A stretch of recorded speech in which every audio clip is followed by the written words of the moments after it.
planejei cada detalhe na expectativa de ser a viagem dos sonhos.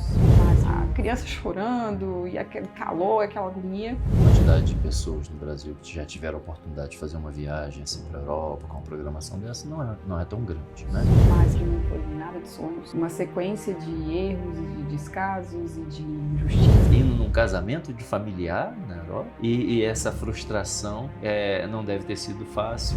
Gerou uma frustração enorme. Eu tinha um tempo cronometrado para sair de Brasília e chegar em Londres. E aquilo me ensinou que se a gente não for atrás dos nossos direitos, se a gente não lutar, ninguém vai fazer.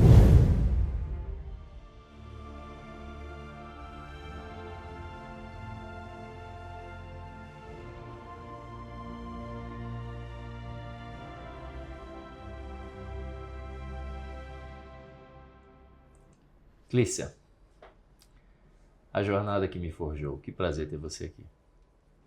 Clícia, uma amiga de já uma caminhada, uma trajetória, proprietária da clínica Rise, é uma pessoa que tem uma trajetória tanto profissional quanto pessoal, daquelas que nos faz pensar que as forjas são utilizadas para purificar, né? Então dizem que quanto mais quente essa forja, mais purificado fica o metal, né? E a ideia desse convite aqui, que eu desde já agradeço o seu atendimento com carinho, com disponibilidade, é para a gente falar sobre duas viagens, né? Essas viagens que a gente entende que nessa viagem da vida, nessa trajetória, assim como as viagens recortadas, seja um projeto pessoal, seja uma viagem, um empreendimento, um curso, né, algo específico, fazem parte dessas forjas da vida, onde a gente está ali sendo submetido aos testes e às preparações e os aperfeiçoamentos, né? Viagens às vezes inesperadas, caminhos de construção, né? Legados que a gente tanto recebe quanto preserva para transmitir, né?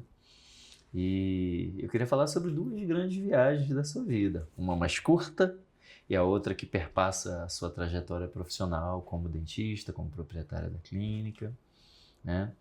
E queria te perguntar sobre uma viagem. Tem uma viagem que eu acho que é por onde a gente introduz essa trajetória, né? Como cliente minha, e acabou a gente cuidando de um processo judicial onde a gente tratou desse assunto. Conta pra gente aí, para os nossos amigos e as pessoas que fazem parte da nossa caminhada sobre essa viagem sua. Certo. Márcio, obrigada primeiramente pelo convite. Muito honrada de estar aqui, explicando e ajudando também a esclarecer outras coisas para outras pessoas. A viagem inesperada tem muito a ver com a palavra forja, né, que você disse. Eu realmente...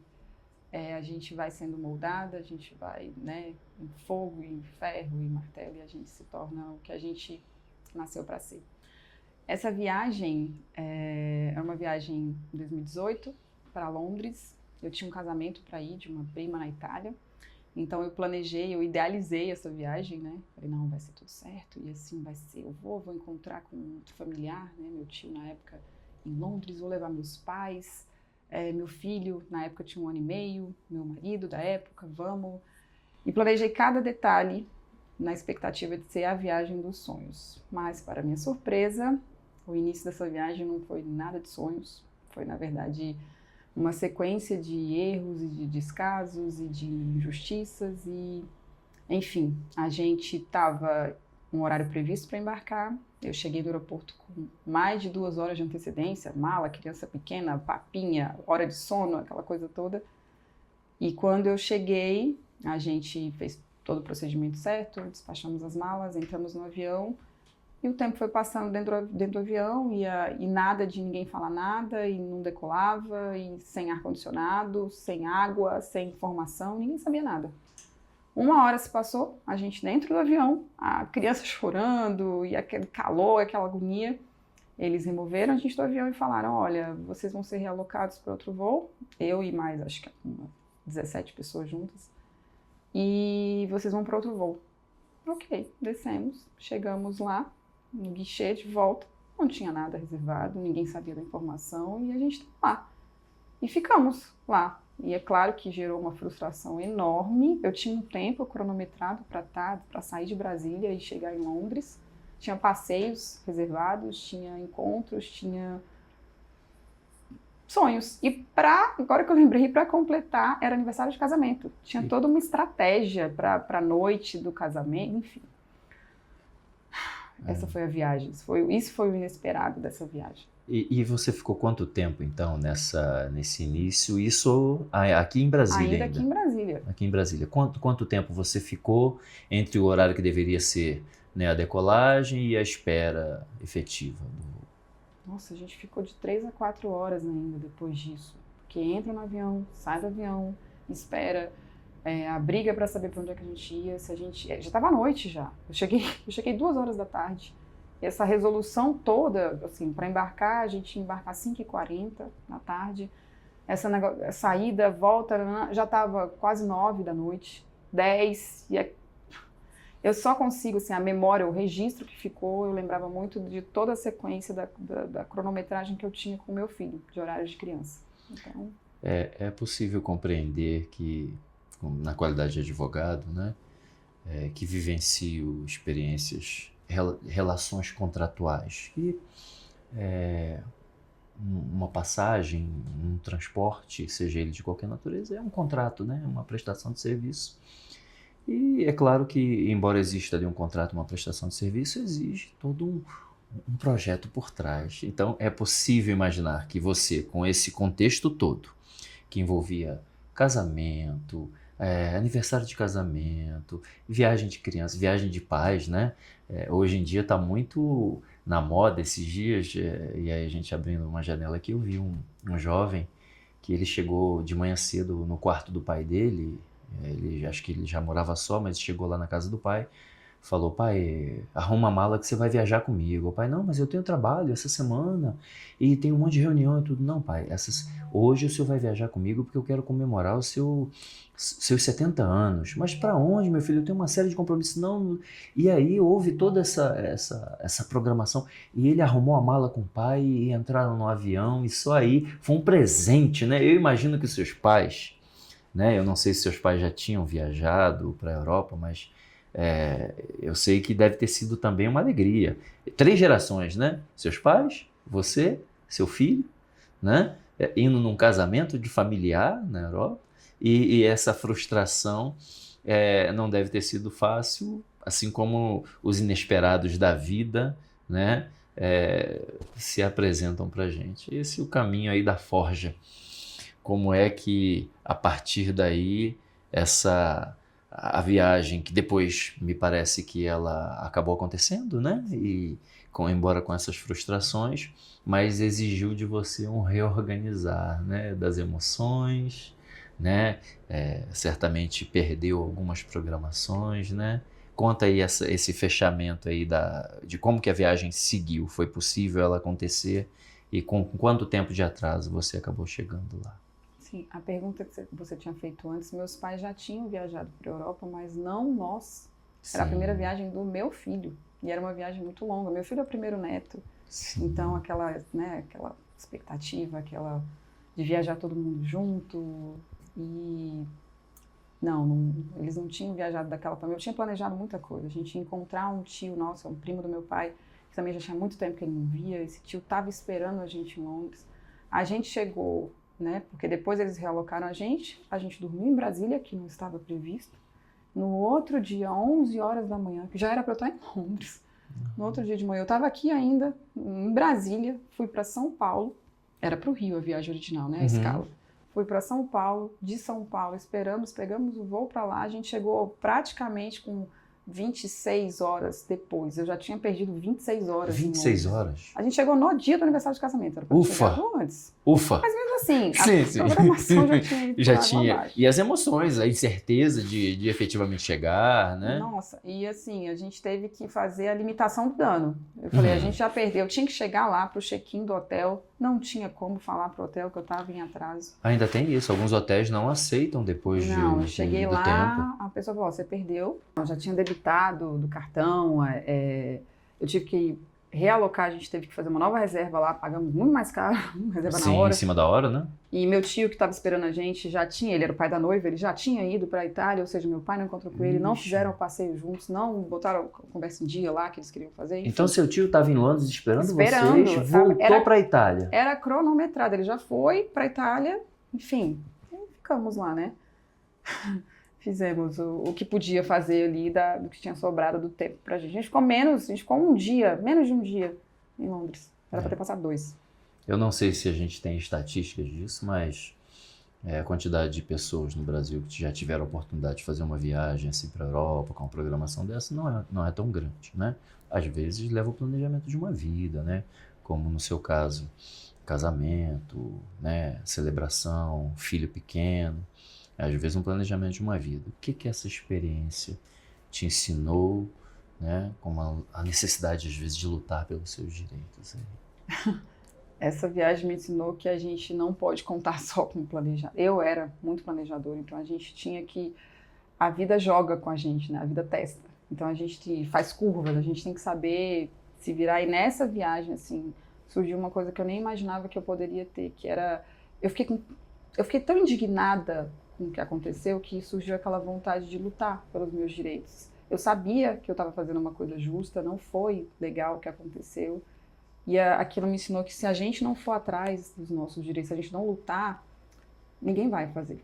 Então foi uma força, uma coragem que eu tive ali de eu vou correr atrás do que aconteceu, não está certo ter ficado assim, e me ensinou muito a lutar pelo que a gente acredita.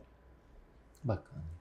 Esse despertar dessa força pessoal, dessa determinação para este caso concreto, também desempenhou um caminho de construção, cooperou, esteve junto, né, paralelamente aí, na forja da Rise Odontologia, sua empresa, né, seu consultório, sua clínica, né? Conta pra gente um pouco disso daí, Clícia. Caminhada, formação, família, estrutura.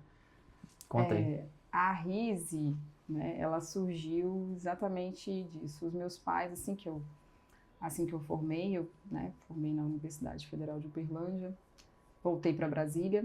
Assim que eu voltei, eu estava ainda naquela maravilha do mundo acadêmico, né, da gente aprender o certo, tudo certinho. E eu fui trabalhar, né, em outros consultórios para começar minha vida clínica. E eu fiquei muito chateada com as coisas que eu comecei a ver de outros consultórios, que eu trabalhava, de outras formas de trabalho. E eu fiquei muito frustrada.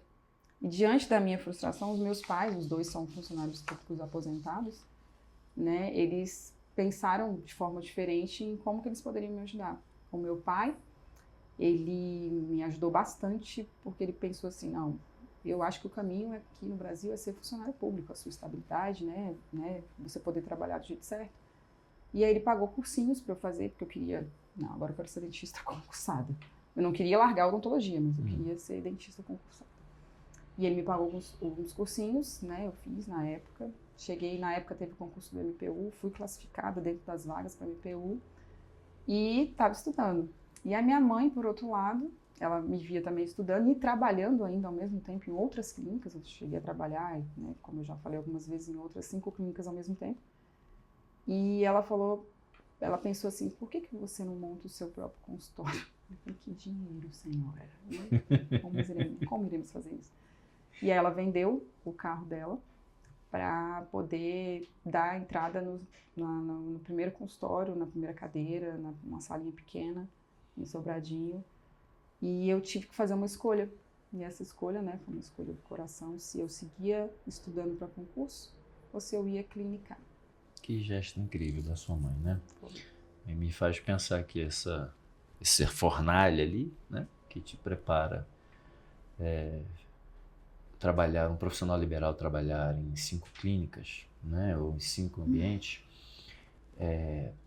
exige mobilidade, correria, adaptação, é um calor, né? É uma realidade. Essa é a vida do profissional liberal, né, da saúde, de outras áreas também, não é fácil, né? Mas que gesto bonito da sua mãe. Mãe, pai, cada um com sua força, sua expectativa, o seu papel, né? E aí começou o seu consultório. começou o consultório. Uma cadeira só, eu apenas. A minha mãe estava junto comigo, atendendo o telefone, fazendo marcação. A gente panfletava na rua, eu e ela. Mas mesmo assim, eu ainda continuava trabalhando, porque eu não tinha renda ainda para manter um consultório. E meu pai sempre falava, olha, você fez a sua escolha de trabalhar, de clinicar, mas eu vou estar sempre aqui, respeito a sua decisão, né? Porque eu falei para ele que eu não precisava mais, que eu não queria mais estudar para concurso, que eu queria começar a trabalhar na odontologia mesmo, fazer girar o que eu tinha aprendido. E ele falou assim, eu vou estar sempre aqui, é uma frase que ele falou que eu nunca esqueci, eu vou estar sempre aqui na retaguarda. Se você precisar e quando você precisar, eu vou estar aqui para te dar todo o apoio, se você precisar, emocional, financeiro, enfim. E eu segui com a minha mãe, batalhando e trabalhando, dia, noite, sábado, domingo, feriado, todos os dias não existia, eu tinha que fazer, né? Eu tinha boletos para pagar, então eu tinha que fazer. E aí Eles não dormem, né? Não, não, e chegam certinho, é uma coisa que não vai atrasar nunca o boleto, né? E aí meu pai vendo, né, que estava girando mesmo naquele ato de fé da minha mãe foi visionária, ela, né, falou, investiu em mim, falou não, e aí meu pai viu, e a clínica clínica não, na época era consultório, o consultório foi crescendo e ele foi, e eu falei, pai, eu vou precisar daquele apoio que você falou que ia dar, e aí ele foi e comprou a segunda cadeira. A gente tinha uma sala alugada, então a gente reformou do jeito que dava, com divisória, com drywall, colocamos ali 2 cadeiras, porque meu pai tinha comprado a cadeira e ele, né, tinha comprado de forma financiada, porque não dava fácil, assim, eu vou ali comprar uma cadeira, pá, não era assim. Mesmo eles sendo, né, funcionários públicos. E aí eu coloquei a segunda cadeira e giramos. Eu contratei outros profissionais, né, a gente sempre precisa, eu não sei fazer tudo, acho que nenhum dentista hoje em dia, eu sou excelente em tudo. Em tudo, é difícil, né? Ainda mais que a odontologia cresceu muito, né, Cleice? Exato. Muitas especialidades, né? Além daquelas de base, que é o cuidado efetivo com a preservação dos dentes e tudo, tem a parte estética hoje, né? Antigamente você era bem limitado, as extrações eram coisas as mais frequentes, hoje em dia acho que isso é residual, né? Bacana, muitas coisas. E aí a clínica, ali naquele momento já não era mais um consultório, né? Já eram 2 cadeiras, começou a gente mudar tudo para ser clínica. E aí ali começava realmente a RISE Clínica Odontológica. Bacana. Eu fico pensando, né, quando você fala do papel da sua mãe, do papel do seu pai, e usou uma expressão retaguarda, né? Eu, como você sabe, eu fui fuzileiro naval há 18 anos, né? E a gente, ao longo da trajetória, a gente vai ouvindo muitas frases, vivendo em muitos contextos, né? E uma das coisas que é muito marcante na carreira e na trajetória, às vezes uma das frases que se utiliza, às vezes é palco de Hollywood, né? Nas grandes plataformas de streams, fala que ninguém fica para trás, né? Não deixamos ninguém para trás. E como eu fui fuzileiro enfermeiro, era uma dupla jornada também. E essa forja que você participou, tanto na vida pessoal quanto no crescimento profissional e desenvolvimento da sua atividade, essas 2 figuras centrais, né? Sua mãe como vanguardista em te impulsionar, seu pai dizendo, eu estou aqui para te proteger, você não fica para trás quando a situação, né, se tornar difícil, faz com que fique fácil compreender como você está de pé, como que a clínica existe, né?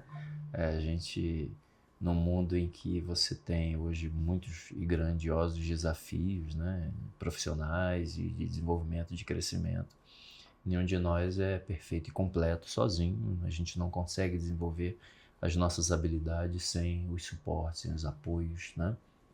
Sem as pessoas ao nosso lado, né? E o que você diria sobre a importância de honrar esses legados, que me parece que essa mulher foi forjada, né? Há reflexões sobre as 2 grandes viagens, essa da profissional e a primeira, né, na ordem do nosso bate-papo aqui, mas essa mulher vem sendo forjada aí né? O que que fica de reflexões e legados aí sobre uma e outra? A gente pode comparar as duas viagens, né? Realmente, a viagem que eu planejei para Londres, com todas as expectativas de como seria, a exatamente a viagem da Rise, como eu planejei que seria, um consultório. E nas duas, a gente não pode, eu não pude esquecer que vai, vai ter desvios, vai ter curvas, vai ter imprevistos, a gente realmente não pode contar só com aquilo, só com o planejado. E o que fica, porque tanto naquela viagem eu fui forjada, eu fui martelada, eu apanhei no fogo ali, né? E ali me moldou a saber como lutar pelos meus direitos. Na Rise foi a mesma coisa. A Rise não foi um caminho assim lindo como eu tinha planejado. Ai, que lindo, eu vou clinicar e é isso. Eu vou botar todos os meus conhecimentos da faculdade, da universidade em dia e aqui. Não, o legado é a gente precisa de apoio. A gente não pode, na verdade, esses apoios eles servem como estímulo, né, e como impulso para a gente não pode dispensar nenhum apoio, a gente tem que agradecer, na verdade, eles vão ser o necessário para a gente seguir, a gente não pode, a gente tem que sempre lembrar dos incentivos que a gente recebeu, do suporte emocional, no meu caso financeiro também dos meus pais, da coragem de não desista dos seus objetivos, por mais que a viagem tenha sido planejada de uma forma, ela ainda pode terminar bem se você não se perder no caminho, se você focar no que você quer, se você fizer as coisas com justiça, ir atrás dos seus direitos, fazer como tem que ser, acontecer aquilo ali da forma, sem perder coragem, sem perder fé, e lembrando sempre das suas raízes, de onde você veio e o que você quer conquistar. As forjas. Exato. A viagem para a Europa aconteceu. Não da forma esperada, mas você reconstruíram ali aquela oportunidade. O processo judicial de reparação também veio, a companhia aérea acabou reconhecendo em certa medida e reparou, indenizou, né? Acredito até que tenha sido possível fazer outra programação, outra viagem como uma forma. Acho que isso também é um pouco da vida. Se uma determinada viagem não sair tanto como planejado, mas o gostoso é o trajeto mesmo com as aflições, né? Mesmo com os inesperados, as adaptações, os refazimentos, né, das estradas. Há uma outra viagem que segue caminho, a Rise segue caminho nessa construção, né? Eu até, e aí abro um espaço aqui, como amigo pessoal, de saber que recentemente você fez uma outra viagem, né? Que talvez seja a oportunidade de um outro bate-papo, que faz parte também de um sonho, né? De um projeto de vida, de aprender outra língua, de vivenciar com outra cultura, quem sabe fazer pontes entre outro país e a sua atividade aqui, e crescer lá, crescer aqui. São as muitas viagens, né? Eu vendo essa última viagem, agora que a gente pincela ela só no primeiro momento, para quem sabe talvez um outro bate-papo muito legal sobre outras coisas, né? Mas eu fico com essa marca, que história bonita dessas duas grandes viagens, né? Essa viagem que lhe trouxe lições e readaptações, essa outra viagem que você teve uma vanguarda e uma retaguarda forte que tem te ajudado a te conduzir com seu profissionalismo, com sua dedicação, no seu trabalho profissional, na sua clínica. Falar nisso, até a sua clínica, eu quando cheguei em Brasília em 2003, uma das primeiras cidades que eu conheci foi Sobradinho. E eu me lembro que nós estávamos planejando adquirir um terreno numa área alta de Sobradinho lá, e eu olhava, via aquela cidade serrana, mas com cara de interior, mas que também estava muito perto de tudo. Eu particularmente tenho uma admiração eu gosto muito de Sobradinho. E eu acho que, fala para mim onde é que está localizada ali a clínica, em Sobradinho. A clínica fica na quadra 7, em Sobradinho, no comércio local 16. Não posso falar que é no coração de Sobradinho, mas é numa região bem acessível a todo mundo, na quadra, né? Sobradinho tem 18 quadras, eu estou na 7. Que bacana. Então é bem bem fácil de chegar e é uma clínica que já tem, né, é conhecida na cidade. A RISE já esse ano faz 19 anos. Que bacana. Mas Ou seja, revela também uma jornada. Sim. Né? Sim. Bacana, porque a gente acaba fazendo essa junção dessas duas histórias. Clícia, muito obrigado pela sua a honrosa visita. Né? Fica o desejo sincero que você tenha muitas viagens. Vão ter percalços, né? Sim. Como diz o poeta, navegar não é preciso. Brincadeiras à parte, fazendo um trocadilho, né? Na verdade, a vida que não é precisa, né? Não. Navegar até é preciso curvas, porque você navega por instrumentos, né? Tem bússola, tem norte, tem sol, tem hidrografia, né? Mas a vida não é precisa, as viagens não serão tão precisas. Mas certamente o trajeto vai lhe trazer muitos crescimentos e muitas forças. Muito obrigado, foi um prazer.